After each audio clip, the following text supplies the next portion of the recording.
Logo inicial. Monólogo inicial, meus queridos amigos. Como vai nossa pré-candidatura presidencial, tá? Vai bem, obrigado. Estamos fermentando o crescimento dela, né? Ela vai fermentando, crescendo abaixo do radar, sem que as pessoas vejam. É uma pré-candidatura que ela é muito diferente das demais.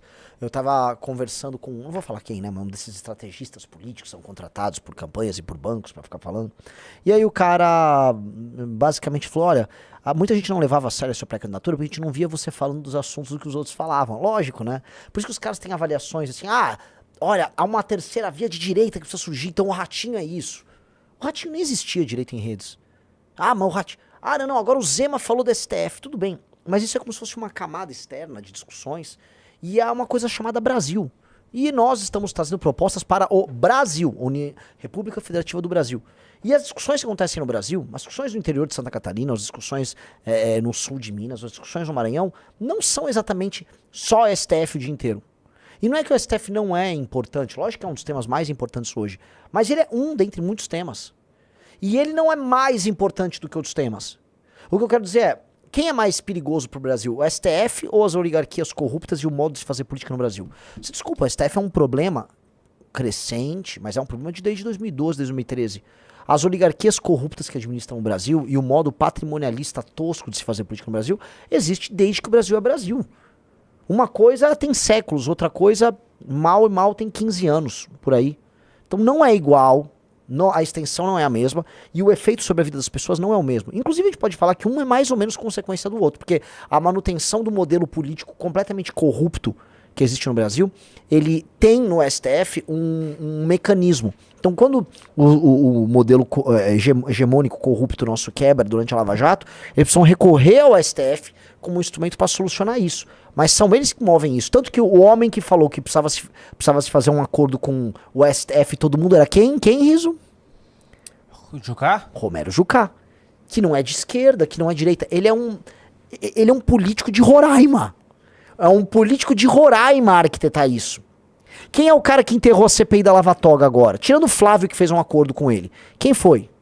Davi Alcolumbre, um político do Amapá. São eles. São eles. E eu estou falando das consequências deles para o Brasil. Eu estou falando, mano, agora aquela coisa, né? Tomando, mano, Zema e mais alguém tomando nota aí do que eu tô falando. São eles. Pessoal, like na live e compartilhe o link dessa live com seus amiguinhos. Uhum. Então, o nosso crescimento se dá tratando desses temas, tá? E é um crescimento que agora... É que assim, eles não têm... Como a galera não tem projeto de Brasil, não tem leitura. Renan, como assim não tem leitura? Eles não leem. Não leem. Se pedir pra esses caras lerem alguma coisa, mas não vai. Agora já tá né, nos 45 do segundo tempo, então ninguém tem leitura, ninguém entende o que é o Brasil. Dos caras que estão nos imitando, tá? O cara que realmente tem leitura e que é um cara fora da curva é o Zé Dirceu. O Zé Dirceu é um cara fora da curva. O Zé Dirceu é um líder político único na história brasileira, tá? Tá imitando alguma coisa? Tá! É adversário? Agora ele quer falar de pacto federativo pra defender São Paulo. Teu partido tá no poder há décadas. São Paulo só foi espoliado, o espólio só aumentou. O Lula criava uma guerra norte-sul, colocando as pessoas do centro-sul como inimigas. E agora vai meter aqui, não, pacto federativo aqui. Não vem com essa conversa. Não vamos, né? Mas ali, é um cara que tem estratégia, acima de tudo, é um cara vencedor. O Zé Dirceu é um cara que venceu. Ele criou, até o surgimento da missão, o maior partido da história do Brasil. Infelizmente. Não há como tirar do Dirceu, que criou em grande medida o PT, que arquitetou politicamente o PT, não há como tirar dele o mérito dele ter sido a pessoa que, junto com o Lula, mais influenciou a minha vida, a vida do Riso, a vida de todos vocês. A vida de vocês é influenciada pelos sonhos e pelo desejo de poder desse cara que lá nos anos 60 tava trocando tiro lá na Maria Antônia, que vira guerrilheiro, que é treinado pelos soviéticos, que depois regressa pro Brasil, muda de nome, casa com uma mulher, tem um filho.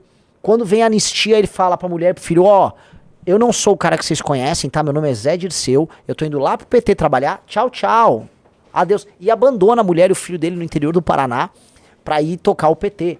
Tô falando de um cara que tem uma tenacidade, uma força de vontade, uma energia no projeto nesse nível. Tô falando de um cara que monta o PT, faz o PT crescer, vira ministro da Casa Civil do Lula, segura a bronca, puxa a cana pelo PT 2 vezes, não entrega a ninguém. Eu tô falando desse cara. Por mais que tenha essa tenacidade, tá imitando também. Tá imitando também porque o grupo político dele carece de horizonte. Carece de horizonte imaginativo. Assim como toda a esquerda latino-americana, assim como a esquerda no mundo. E é isso, entendeu? Então, agora fica... Eu não entendo porque, assim, por mais que seja um inimigo, né? Eu acho meio cringe eu ficar... não, você é Dirceu, maldito. Não, cara, ele é um adversário, ponto. Agora, cara, eu quero ter a mesma tenacidade que ele, pelo meu projeto, pelo projeto do meu time. Eu quero ter a mesma tenacidade que ele, mas eu quero derrotar ele. Agora, ele pegou pilha. Porque, assim, quando o Igor falou pra ele... Você quer mostrar o trecho lá no Flow? Quando o Igor falou lá pra ele, aparece o Renan, ele nem respondeu. Aí depois a galera tirou onda no Twitter, e aí ele fez um vídeo me citando. Eu nem falo dele, aí quer ficar falando de mim. Então vamos lá, vamos ouvir. E o sistema político brasileiro só existe no Brasil. No Brasil.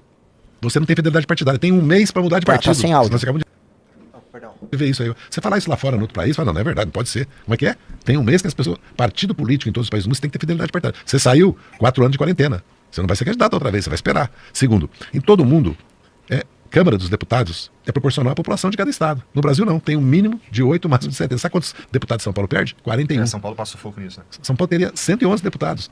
Quem perderia? Aí querem falar, não, o Ceará... Não. Os 5 territórios que a ditadura criou como estado. Mas imagina criar, há 30 anos atrás, Roraima, Rondônia, Amapá e Acre como estado. Não tinha, eles juntos acho que não tinham 1,5 milhão de habitantes. Hoje eles não têm 3 milhões de habitantes e tem 4 vezes 8, 32 deputados. Quer dizer, metade quase de São Paulo. E se puser Tocantins, eles têm 40 deputados. Não tem nem 6 milhões de habitantes, tem 40 deputados, então tá errado. Mas, no mundo todo você vota na lista partidária, porque você tem que fortalecer os partidos. Eu quero saber um negócio, uma pausa. Ô Zé Dirceu, vamos mandar... Quer defender transformar esses lugares em território? Quer defender tudo isso? Eu defendo. Bota um compromisso político que a bancada do PT no meu governo vai votar a favor disso? Bota aí, ó, a bancada do PT. Nos Estados Unidos tem aquelas votações que eles chamam de bipartisan, né? Tipo assim, tanto o republicano quanto o democrata vota. Uma pauta de Estado. Bota aí então, ó. Vou botar aí que o PT vai votar, que é a minha reforma administrativa. É gozado, né? Agora ele tá falando curioso, né? Algumas pessoas falam assim, Renan, outras pessoas já falavam em direito penal do inimigo. Sim, ó, o direito penal do inimigo já foi estudado academicamente aqui no Brasil, discutido. Quem colocou no grande debate fomos nós. Esse tema de territórios, pacto federativo, quem tá colocando no grande debate pela primeira vez estão falando disso numa eleição presidencial, nunca falaram isso. Fui eu. Quem botou isso no debate público em termos nacionais presidenciais fui eu, não foi ele.